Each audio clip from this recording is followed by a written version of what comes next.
Welcome to Baby Boomer Tales. My name's Jim. You can find us at babyboomertales.com. Once you've landed on our webpage, you can find links where you can hear our podcast on places like Apple Podcasts, Amazon Music Podcasts, Spotify, YouTube, Facebook, LinkedIn, X, and more. I just had a weird thing happen. Before I start recording, I always do a test, and I did the test this time, and there's a big whistle in the background. It was almost in the foreground, plus I heard things like I was hitting on my mic, shaking the microphone wires or something. So I did it again, same thing. Well, I've gotten new hearing aids just this last week. And I thought, well, maybe for some reason they are interfering with that. So I took them off and set them aside. Same thing. What is going on? I've been using my, quote, new microphone for about 6 months now. I had tried it years ago and didn't like it. But my old microphone, the wires are becoming frayed, and I just tried to fix it and that didn't work. So I brought this out and I've been getting along good with it, but I couldn't figure this out. So I unplugged the USB cord to my computer from my mic and plugged it back in, and I noticed when I unplugged it, it looked like it was kind of sticking out or something, not fully plugged in. So then I did a test and everything's okay. So hopefully problem solved. We'll find out, I guess. If you start hearing whistling and clanging and all that later on, you'll know I have technical issues. And I don't know that when I'm doing it. I really don't like listening to myself because I'd get a little feedback during the time, and I'm the producer plus the speaker, so I don't know what this really sounds like until I'm all done.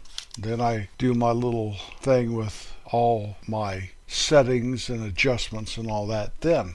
Oh well, nothing's easy. March is on us. Welcome to March. Spring's right around the corner now. February was a very cold month. We had record cold here, 14 below for a couple days, which is very, very cold for this country. Back in Colorado, 50 below is very, very cold. 40 below is very cold. But 10 below here feels like 40 below there. It does. I don't know how much more of this global warming I can take. I understand why they changed the term of that to climate change, to cover all their bases, I guess. Now, we're not a political show, and I'm not saying anything except that I was freezing my keister off. But not to worry, pretty soon it'll be July and August in this country, and you can fry bacon on your forehead then. Get so daggone hot, I'll be wanting a little bit of February. Oh well, the seasons go round and round. Something about painted ponies. Yeah. Joni Mitchell, I like your music. Our song of the week is Piece of My Heart, written by Jerry Rogofi and Bert Burns, and it was originally recorded by Irma Franklin in 1967. Now, Irma is Aretha's older sister. It made number 10 on Billboard Hot Rhythm and Blues charts. But then 1968 rolled around and Big Brother and the Holding Company featured this song on their album Cheap Thrills. Their lead singer of the group was a gal named Janis Joplin. In 2004, Big Brother and Holding Company and Janis Joplin's rendition was ranked number 353 in Rolling Stone's 500 Greatest Songs of All Time. Joplin and Big Brother's version was inducted into the Grammy Hall of Fame in 1999. When Joplin died in 1970, that song was her biggest success. But Me and Bobby McGee became a larger success. But that song, recorded by Janis Joplin, was not released until after her death. Oh, come on, come on, come on, come on.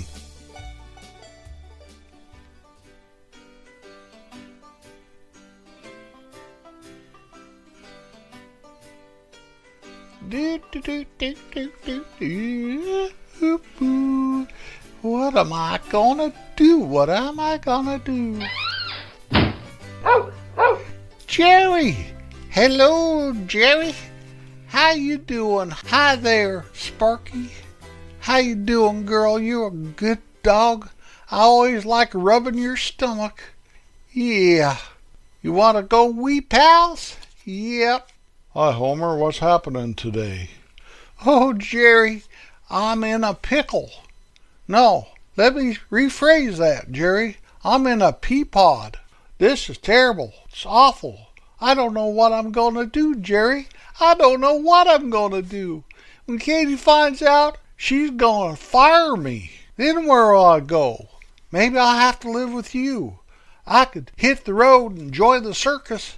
Maybe that's what I'll do. Do they still have hobos, Jerry? Maybe I could be a hobo. Homer, why are you talking crazy like that? Because, Jerry, life as I know it is about to end. What do you mean, there, Homer?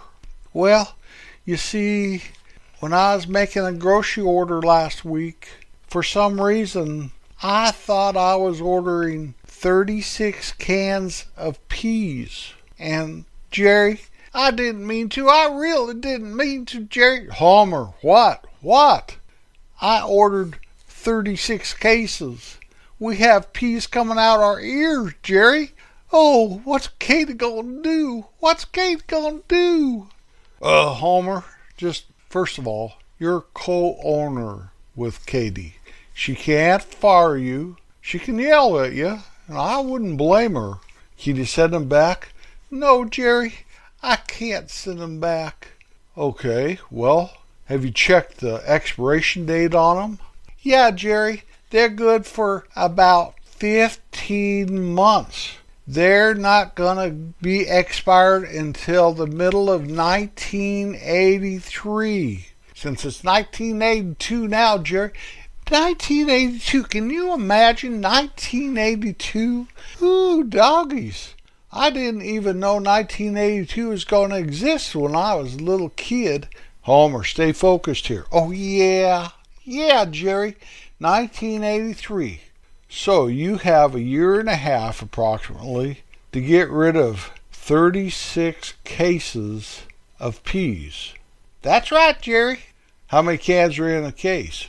36. I thought I was ordering me one case of peas. Now, Mrs. Dumas, she's good for a couple cans every week. And I have a few regulars that like peas, but they're not like selling corn. And definitely not like selling bread or butter, Jerry. I don't know what I'm going to do. Well, Homer, I think maybe you ought to make a big display here of peas and maybe put them on a special, knock 20 cents a can off. I can't knock 20 cents a can off. I only get 20 cents for them, Jerry. Sometimes 15.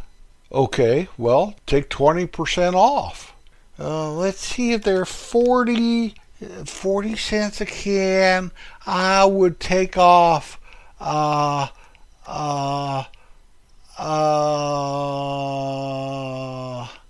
much should I take off, Jerry? Well, that'd be 8 cents, Homer, if you did 20% off. Yeah, 8 cents. I'd sell them for 32 cents. I could do that.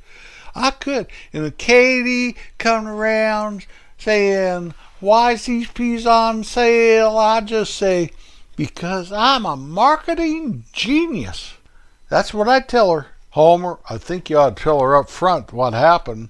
She might have a better solution than me. I'm not a general store owner. Yeah, that's a good idea. Will you tell her for me, Jerry? I'll be back in 2 days. No, Homer, you need to march upstairs and tell her right now.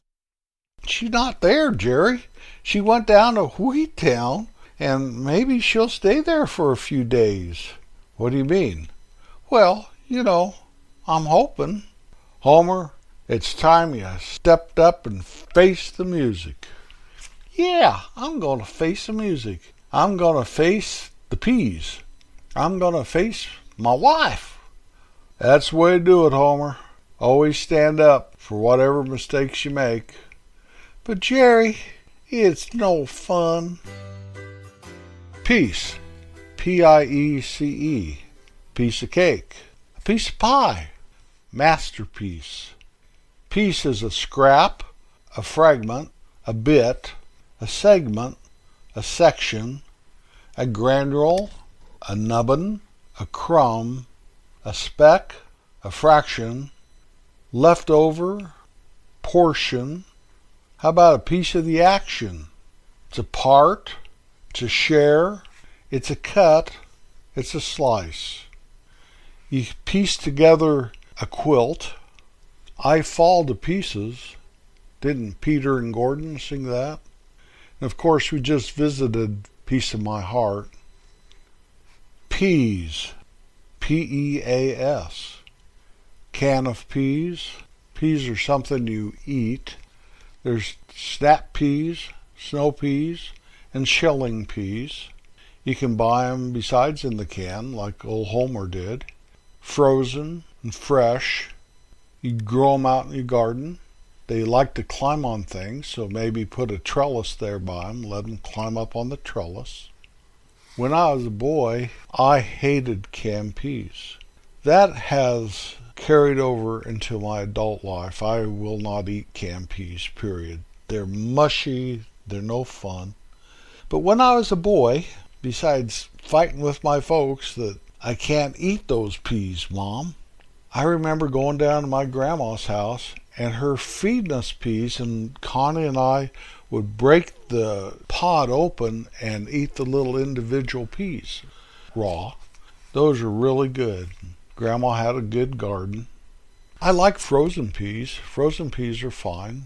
Fresh peas or frozen peas. Cooked or the fresh peas raw. To this day, that's kind of a little special treat to me. But I cannot eat the canned peas. Now, my brother John would eat canned peas, but show how weird our tastes are, he wouldn't eat eggs or drink milk. I liked eggs and milk, still do, but not those peas. I cannot eat canned peas. Peace. Peace. All we are saying is give peace a chance, right? It's absence of violence or conflict. You can have physical peace or mental peace. Peace of mind. Peace with others. Usually, when you have a friend, you have peace there, even if there's conflict, because the peace of your friendship overrides the conflict. You can disagree and still have peace among you. You have peace within. A lot of people do that with prayer or meditation. Relational peace, we talked about that with friends. Family is usually relational peace, not always. World peace, that's harder. There are wars and rumors of wars, always, probably will always be. I believe that this whole world will never know world peace. That's okay.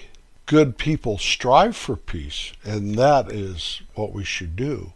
But you have to stand up against wrong, stand against evil, stand against injustice, and that may bring a lack of peace at the time.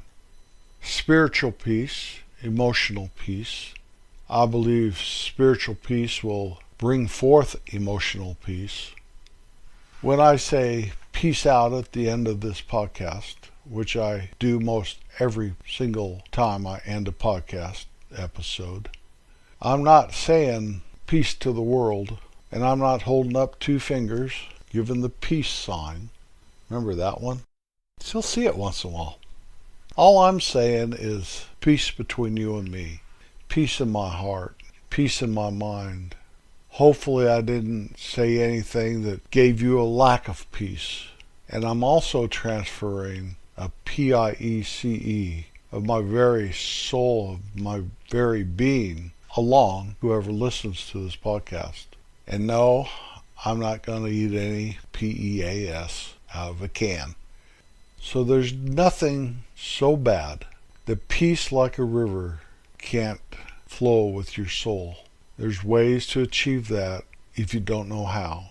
If you can't find your way out of turmoil and whatever is haunting you, there are ways to be overcome with peace and to rest in that. So all I can say is God bless you. I love you all and I appreciate you for listening. Hopefully when I give you the P-I-E-C-E of my heart, they'll help you with your P-E-A-C-E. So always be kind. Find a way to give a little kindness wherever you are. I'll be back next week. It always falls on a Wednesday, very early in the morning. Thank you for riding along today. It means more than you'll ever know. Peace out.